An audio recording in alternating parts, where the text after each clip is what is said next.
একজন অব্য স্বৈরাচারী কায়দায় যারা এই বাংলাদেশে আবার আলেমদের মুখে থাবা বসাতে চায়, আমরা আমাদের আওয়াজ দিয়ে আমরা বুঝাইতে চাই, বিগত 5 তারিখ যেমন হয়েছে, আবার যদি কেউ এই আলেমদের বুকে, ইসলামের বুকে, কোরআন আল কারীমের মাহফিলে যদি আবার কেউ বাধা দিতে চায়, তাদেরকেও আমরা আওয়াজ দিয়ে এই দেশ ছাড়া করতে চাই। কারা কারা রাজি আছেন? দুহাত তুলে আল্লাহকে দেখিয়ে দেন, লিল্লাহি তাকবীর। ভাইরা আমার, কোরআন আল কারীমের আওয়াজ মুমিনের কণ্ঠে থেকে আমাদের আওয়াজ হতে হবে ইমানি, জীবিত ইমান। কারণ আমাদের ইমান, এই ইমান গেছে বই দিয়ে। আমার কথা বোঝেন? একটু কেউ ভাষা আসবে। কারণ আমাদের ইমান যা, এই ইমান দ্বারা আমরা আজকে যাই বলি না কেন, আল্লাহ তাআলার ভাষা হচ্ছে ওয়াদাল্লাহুল্লাযীনা আমানু মিনকুম ওয়া আমিলুস সালিহাত লা আস্তাখলিফান্নাকুম ফিল আরদ কামা আস্তাখলাফাল্লাযীনা মিন ক্বাবলিহিম। আল্লাহ তাআলা বলেন, তোমরা যারা ঈমানদার দাবি করছো, আমি তোমাদেরকে, আর ঈমানের দাবিতে ভালো কাজ করো, আমি তোমাদেরকে লা আস্তাখলিফান্নাকুম ফিল আরদ, জমিনের শাসন ব্যবস্থা আমি তোমাদের হাতে তুলে দিব। সুবহানাল্লাহ বলে। এখন বলেন তো দেখি, বাংলাদেশ স্বাধীন হয়েছে আজকে নয়, 53টা বছর শেষ হয়ে 54 বছর সুই সুই। এই 54 বছরে আপনি আমি দাবি করছি, শেখের বেটি দাবি করে আমি আমার মতন এত বড় তাহাজ্জুদ গুজারি, এত বড় মুমিন, এত বড় জায়নামাজদার আর কেউ নাই। তার ভাষায় সেও মুমিন। আমরা বিরোধী দলে যারা ছিলাম তারাও বলতেছে যে আমরাও তো মুমিন, আমরাও মুসলমান। আমার নাম আব্দুল জব্বার আব্দুল কখার, এরপর আমার নাম আব্দুর রহিম। তাহলে আল্লাহ তাআলা তিনি যে বললেন সূরা নূরের 55 নম্বর আয়াত, ওয়াদাল্লাহুল্লাযীনা, আল্লাহর ওয়াদা মিথ্যা হবে? কথা বলেন, আল্লাহর ওয়াদা মিথ্যা হবে? তাহলে আমরা যে মুখ দিয়ে দাবি করতেছি যে আমি এত বড় হুজুর, এত বড় টুপি, দাড়ি, জুব্বা, আমি তো মুমিন, তাহলে আমার এই মুমিনদার কেন, আমার এই আমি মুমিন দাবি করতেছি, আর আল্লাহ বলছেন যারা ঈমানদার, যারা রাষ্ট্র ক্ষমতা পাবে তারা। কথা সত্য হবে কারটা? কথা বলেন, আল্লাহরটা না আমাদেরটা? তাহলে আমরা যে দাবি করলাম আজকে থেকে 53টা বছর এই বাংলার জমিনটা যারাই চালাইলেন, তারা তাদের ভাষায় মুমিন দাবি করলেন, আর আল্লাহ বলতেছে যারা ঈমানদার তাদের হাতে রাষ্ট্র ক্ষমতা তুলে দিব, আর রাষ্ট্র ক্ষমতায় গিয়েই তাদের কাজ করবে 4টা। কয়টা বললাম? আমার সাথে কথা বলেন, কয়টা? 4টা। আমি মনে হচ্ছে বানিয়ে বলতেছি এই কথা না। আল্লাহ তাআলা বলেন, আল্লাযীনা ইম্মাক্কান্নাকুম ফিল আরদি ইয়াকামুস সালাতা ওয়া আতাউয যাকাতা ওয়া আমারু বিল মা'রুফি ওয়া নাহাউ আনিল মুনকার। কার কথা? চিৎকার দিয়ে বলেন, কার কথা? আল্লাহ তাআলার কথা। সূরা হজের 41 নম্বর আয়াত আল্লাহ বললেন, তোমাদের ভিতরে যারা রাষ্ট্র ক্ষমতা পাবে, মুমিন যারা, এরা কাজ করবে প্রধানত বিল পার্লামেন্টে গিয়ে পাস করবে 4টা। কয়টা? আমার সাথে বলে। 1 নম্বরে হচ্ছে আকামুস সালাত, নামাজের বিল তারা উত্থাপন করবেন সংসদে গিয়ে। এখন বলেন তো দেখি, সংসদে গিয়ে নামাজের বিল তো দূরের কথা, আমরা দেখতে পেরেছি ইতিপূর্বে পিছনে যারা ছিল 2024 সালের 5ই আগস্টের আগে যারা নামাজি, যারা ঈমানদার, যারা মুত্তাকি, যারা কোরআন আল কারীমের কথা বলে, কোরআনের রাষ্ট্র ব্যবস্থা বাংলায় চাই, তাদেরকে ধরে ধরে পিটিয়ে পিটিয়ে তাদেরকে অকথ্য নির্যাতন করে এই বাংলাদেশে যেভাবে তারা শ্মশান তৈরি করেছিল, গোটা পৃথিবীতে ইসলামাইজ দেশে এই রকমের শ্মশান আর একটাও নজির নাই। কথা বলেন ঠিক কিনা? আমরা পারি না। আমরা বলি হ্যাঁ তুমি দেখো না, এত কথা বলো। আরে বাবা, তাবলীগ আলাদেরকে আপনার বাড়ি বাড়ি গিয়ে দেখা লাগবে না ভাই, আপনি নামাজের জন্য আসেন, নামাজের জন্য আসেন না, আপনি ওখানে বিল উত্থাপন করে দিবেন যে আজকে থেকে, এখান থেকে আগামী সকাল থেকে ফজরের নামাজে যদি বালেগ পুরুষ যারা হবে, যাদের উপরে শরীয়ত ফরজ, প্রত্যেকটার জন্য আমরা, আমাদের বিপ্লবী সরকার যদি ঘোষণা করে দেয় নামাজ তোমাকে মসজিদে এসে পড়তে হবে বাধ্যতামূলক, বলেন তো দেখি আর কেউ কি মসজিদ ছাড়া নামাজ পড়ার জন্য, তার মানে যদি না পড়ো তাহলে তোমাদেরকে অ্যারেস্ট করবো, বলেন কেউ বসে থাকতে পারবে? তাবলীগের ভাইদেরকে আর কি বাড়ি যেয়ে ডাকা লাগবে? এত ওয়াজ নসিহত কিছুই লাগবে না।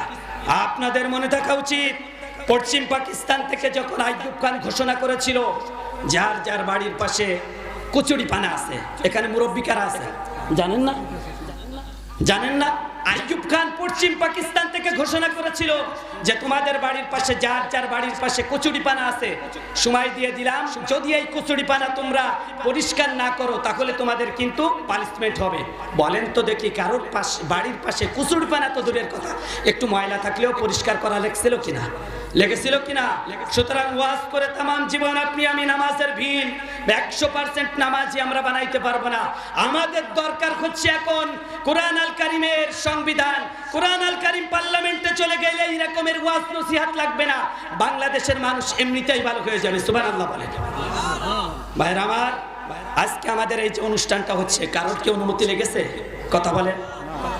এখান থেকে 2024 সালের আজকে 2 তারিখ ফেব্রুয়ারি এই রকমের অনুষ্ঠান করতে গেলে অনুমতি লাগতো কিনা? একটা মেম্বার অনুমতি দেয় তো চেয়ারম্যান বন্ধ করে, চেয়ারম্যান অনুমতি দেয় তো এমপি বন্ধ করে, এমপি অনুমতি দেয় তো উপজেলা চেয়ারম্যান বন্ধ করে। এভাবে করে অনুমতির নামে যেভাবে একজনের নাম উপরে দিয়েছে তো নিচে আরেকজনের নাম দেওয়া হয়েছে, এভাবে করে তারা তাল তামাশা করতে করতে কোরআনের মাহফিলে বাধা দিয়েছিল। যারা আল্লাহ সুবহানাহু ওয়া তাআলা শুধু কোরআনের গায়ে হাত দেওয়ার কারণে সবগুলোকে বেইজ্জতি করে আল্লাহ তাআলা বাংলা ছাড়া করেছে। কথা বলেন ঠিক কি না? ভাইরা আমার, এই কারণে আপনি কোরআনের গায়ে হাত দিয়ে টিকে থাকতে পারবেন না। আল্লাহ সুবহানাহু ওয়া তাআলা তার ভাষা করছেন ইন্নামাল মুমিনুনা আল্লাযীনা আমানু ইযা যুকিরাল্লাহ ওয়াজিলাত কুলুবুহুম ওয়া ইযা তুলিয়াত আলাইহিম আয়াতুহু যাদাতুহুম ঈমানা। এখানে কিসের অনুষ্ঠান? কথা বলেন। কোরআনের অনুষ্ঠান। এই কোরআনের অনুষ্ঠানে আসবে যারা ইমানদার তারা, আর ইমানদার শুধু তারা নয়, আল্লাহ বললেন এখানে যদি তুমি 10% ইমান নিয়ে ঢোকো আল্লাহ তাআলা তোমাকে এখানে এই স্থান ত্যাগ করার আগে 100% ইমান নিয়ে তোমাকে এখান থেকে বের করে দেবে। সুবহানাল্লাহ বলেন। ওয়ালা রাব্বিহিম ইয়াতাওয়াক্কালুন। আল্লাহ তাআলা বললেন কোরআনের কর্মীদের একনিষ্ঠ শুধুমাত্র কোরআনের কর্মীরা আল্লাহ তাআলার উপরে ভরসা করে। ভরসা করে কার উপরে? আমার সাথে কথা বলেন, কার উপরে? আল্লাহর উপরে। আর কোরআনের কর্মী বাদ দিয়া যারা কাফের আর মুশরিক, আর কাফের আর মুশরিকদের উপরে যারা ভরসা করেছিল, আমরা দেখেছি তাদের নেত্রী পালিয়ে যাওয়ার মাধ্যমে গোটা পৃথিবীতে এই রকমের নজির নাই যে শুধুমাত্র একটা রাষ্ট্র ব্যবস্থায় 300 মানুষ শুধু নেত্রী পালিয়ে যাওয়ার কারণে, তাদের ওই নেত্রীর উপরে ভরসা করার কারণে তাদেরকেও পালিয়ে যেতে হয়েছে। গোটা পৃথিবীতে এই রকমের কোনো নজির নাই। কথা বলেন ঠিক কিনা? সুতরাং আমরা মুমিন, আমরা ভরসা করি আল্লাহ তাআলার উপরে। কার উপরে? আরো চিৎকার দিয়ে বলেন আমাদের ভরসা আশ্রয়স্থল কে? আমাদের কি কোনো ভয় আছে? কোনো লয় আছে? নাই। এই কারণে আল্লাহ সুবহানাহু ওয়া তাআলা আমাদেরকে বারবার করে বলছেন ইমানদারের সংখ্যাই কম, কিন্তু ইমানদার যারা, এই ইমানদারগুলি তারা যদি সত্যিকারের মুমিন হতে পারে, এই সত্যিকারের মুমিন হলে পরে আল্লাহ পাক তাদের জন্য বলেন তোমাদের হাতে আমি রাষ্ট্র ক্ষমতা তুলে দেব। আল্লাহ সুবহানাহু ওয়া তাআলা সেই কথাগুলি বারবার করে বিভিন্ন জায়গায় আল্লাহ পাক বলেছেন। এই কোরআনের কারিমের আইন আমরা চাই কিনা? কথা বলেন, চাই কিনা? বলেন তো দেখি। ইতিপূর্বে যারাই গিয়েছিলেন ক্ষমতায় তারা মুমিন দাবি করছিলেন। তারা কি মুমিন দাবি করছিল না? মুমিন নয়, কারণ কোরআনের বিপরীত তারা। বলেন তো দেখি, আমি আপনাদেরকে, আমার সাথে কথা বলুন, বলেন তো দেখি, আমি আপনাদেরকে বলছি ভাইরা আমার, আমার সাথে কথা বলুন, আমার দিকে তাকান। বলেন তো দেখি আমাদের সংবিধানে বিসমিল্লাহ লেখা ছিল কিনা? কথা বলেন, ছিল। সেটা কেটে বাদ দিল যারা, আল্লাহর নাম কেটে বাদ দিয়েছে। বিসমিল্লাহ কার নাম? আল্লাহর নাম। বলেন তো দেখি সংবিধানে আমাদের আল্লাহর প্রতি পূর্ণ আস্থার বিশ্বাস এটা লেখা ছিল কিনা? সেটা কেটে বাদ দিয়েছে। বলেন তো দেখি বাংলাদেশের সর্বোচ্চ বিদ্যাপীঠ ঢাকা ইউনিভার্সিটি, সেই ইউনিভার্সিটি থেকে ইকরা বিসমি রাব্বিকাল্লাযী খলাক আমাদের মনোগ্রাম থেকে এটা কেটে বাদ দিয়েছে। এরপরে বলেন তো দেখি কাজী নজরুল ইসলাম কলেজ, এই কাজী নজরুল ইসলাম কলেজ থেকে নজরুল কলেজ হয়েছে, ইসলামকে বাদ দিয়েছে। তাহলে যারা ইসলাম কেটে বাদ দিল, ঈমান কেটে বাদ দিল, যারা আল্লাহর নাম কেটে বাদ দিল, বিসমিল্লাহ কেটে বাদ দিল, এরা কি মুমিন না মুশরিক? কথা বলেন, এরা মুমিন না মুশরিক? এই মুশরিকদের যারা তাবেদারি করেছে আর এই কথাগুলি বললে মাহফিলে যাদের কত্রদাহ হয়, এরা হচ্ছেন ওই সময় স্বৈরাচার ছিল। আর এই কথাগুলি শোনার পরে যাদের কত্রদাহ হয়, এরা হলো স্বৈরাচারের 90 দশর। কথা বলেন ঠিক কিনা? সুতরাং কথা হবে কোরআন থেকে, আল্লাহর কোরআন থেকে, আল্লাহর জমিনে আল্লাহর দ্বীন বাস্তবায়ন করার জন্য। ভাইরা আমার, আমরা আর কত রক্ত দিব, আর কত দিব? সেই অবিভক্ত ভারত বাংলা থেকে আমরা 47-এ দিয়েছি, 52-এর ভাষা আন্দোলনে দিয়েছি, 1971 সালে দিয়েছি, সর্বশেষ আমরা এসে 2024-এ আগস্টের আগে জুলাইয়ে আমরা রক্ত দিয়েছি। ছোট্ট নবজাতক পর্যন্ত রক্ত দিয়েছি, ছোট্ট নবজাতক পর্যন্ত রক্ত দিয়েছি। সুতরাং আমরা আর রক্ত দিতে চাই না। আমরা দেখেছি সেকুলারিজম, দেখেছি আমরা কমিউনিজম, দেখেছি এরপরে ধর্মনিরপেক্ষ মতবাদ দেখেছি, এরপরে আমরা মানুষের তৈরি করা তন্ত্র মন্ত্র সবকিছু দেখেছি। সুতরাং সব দেখা শেষ, সামনে আল কোরআনের বাংলাদেশ। কারা কারা রাজি আছেন তো হাত তুলে আল্লাহ তাআলাকে দেখিয়ে দিন। লিল্লাহি তাকবীর। ভাইরা আমার আলোচনা আসলে এরকম হয়, যেহেতু আমি আপনাদের এলাকায় একেবারে নতুন, এরকম না, জানেন তো। প্রিয় উপস্থিতি, তাম দুনিয়া ধরে আপনি যদি এখানে সমস্ত আলেমগুলি নিয়ে আনবেন, কিয়ামত পর্যন্ত ওয়াজ করাবেন, আর ওয়াজ করে চলে যাবে আলেমরা, সমাজে কি সুদ বন্ধ হবে? কথা বলেন, সুদ বন্ধ হবে? ঘুষ বন্ধ হবে? এরপরে জিনা বন্ধ হবে? এরপরে চুরি বন্ধ হবে? ডাকাতি বন্ধ হবে? কোনোদিনও বন্ধ হবে না। এইগুলি বন্ধ করার জন্য দরকার হচ্ছে আল্লাহর কোরআন আল কারিমের আইন, কোরআন আল কারিমের আইন। এই কথা আল্লাহ সুবহানাহু ওয়া তাআলা তিনি বলেছেন যে দেখো বান্দা, তাম দুনিয়াটাকে আমরা যারা আসছি, দুনিয়ার বিশেষ করে আমার বাংলাদেশের কথা যদি আমি বলি, তাহলে বাংলাদেশের মানুষগুলি আমরা কোরআন আল কারিমটাকে আমরা তেলাওয়াতের বস্তু বানিয়েছি। কোরআন আল কারিমকে কিসের বস্তু বানিয়েছি?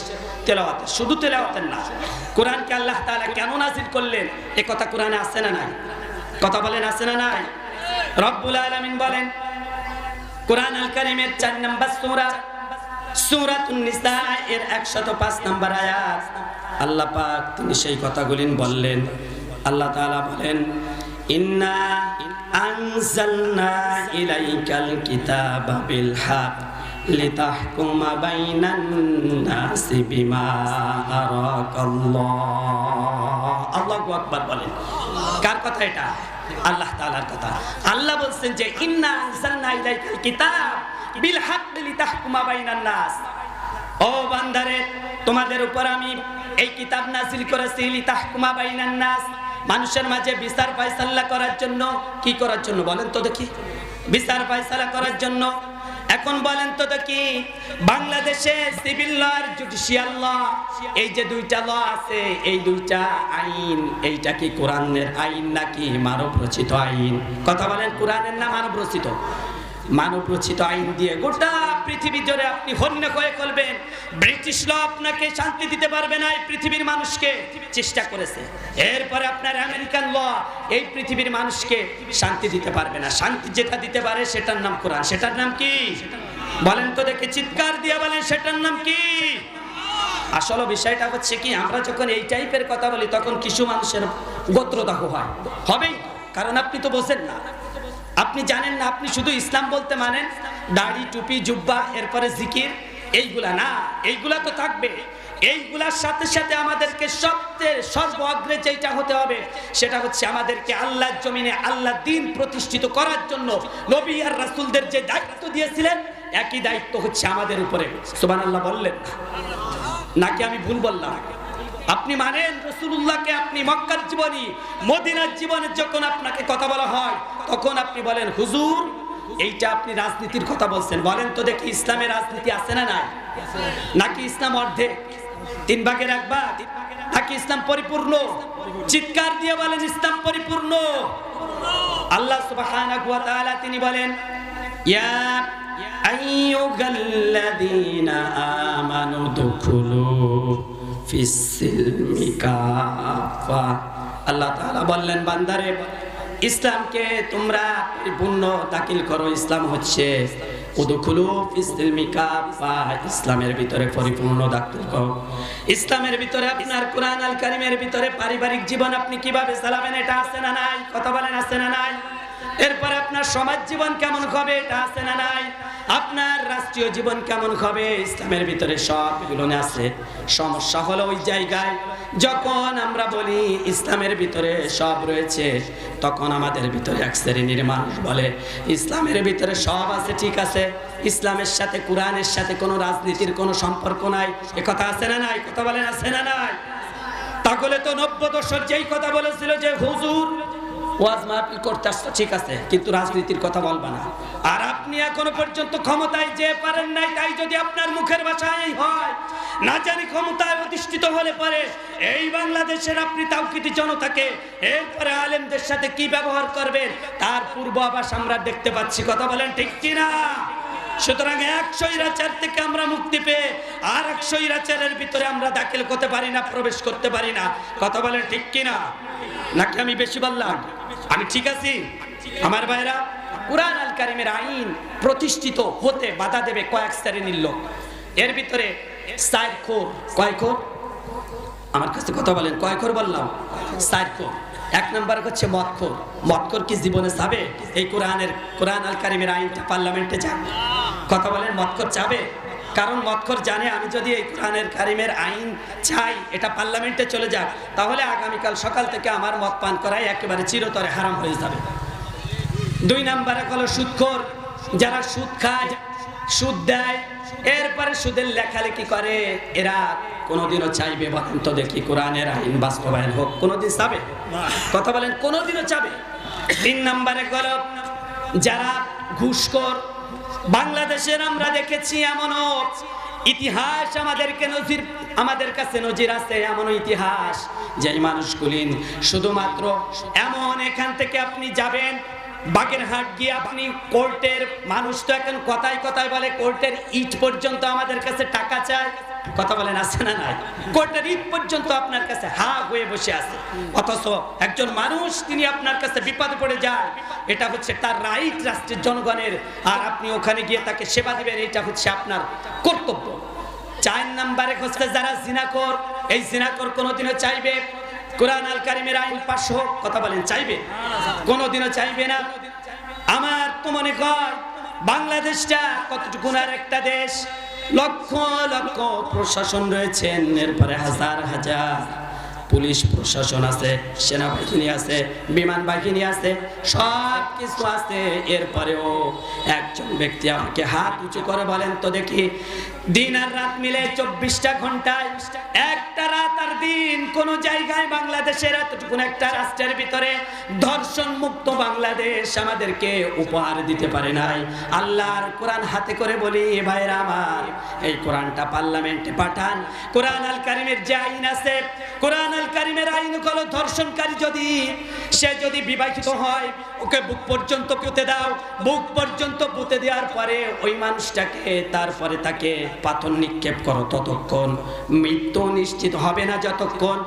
আর সমস্ত ইলেকট্রনিক মিডিয়া, প্রিন্টিং মিডিয়া, এইগুলার ভিডিও করে করে আপনি যদি 36টা টিভি চ্যানেলের মাধ্যমে দেখান, আগামী দিন সূর্য ওঠা যেমন সত্য, এই বাংলাদেশ দর্শন মুক্ত হওয়া ঠিক অনুরূপ সত্য। কথা বলেন ঠিক কিনা?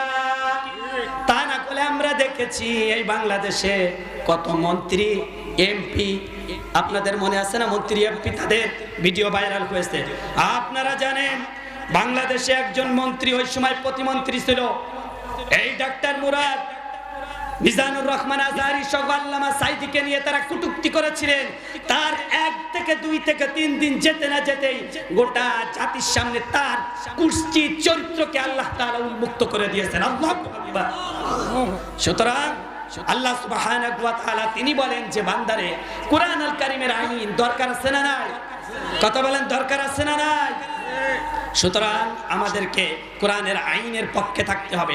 কোরআন আল কারীমের আইন কিভাবে পার্লামেন্টে যায়, আমাদেরকে এইভাবে এই চেষ্টাটা আমাদের করতে হবে।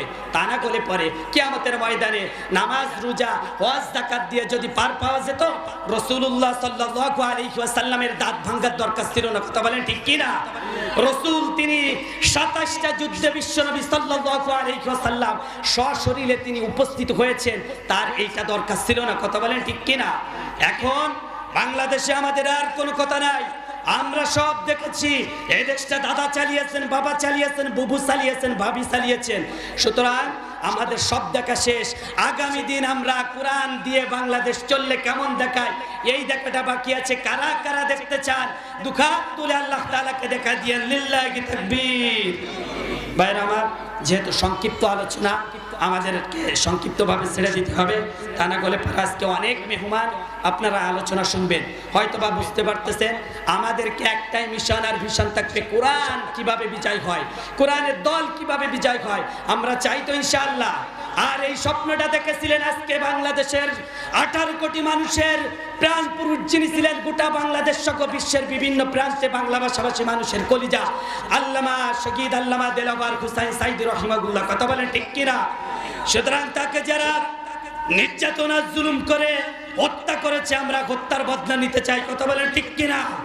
কিন্তু কারোর উপরে হামলা মামলা করে নয়, এই কোরআন আল কারিমের রাষ্ট্র প্রতিষ্ঠিত করে তার খুনের বদলা আমরা নিতে চাই। রাজি আছেন কারা কারা? দুখাত তুলে আল্লাহ তাআলাকে দেখিয়ে দিন তারা তারা লিল্লাহি তাকবীর। ভাইরা আমার, এখানে শেষ করছি। ওয়া আখিরি দাওয়ানা আলহামদুলিল্লাহি রাব্বিল আলামিন।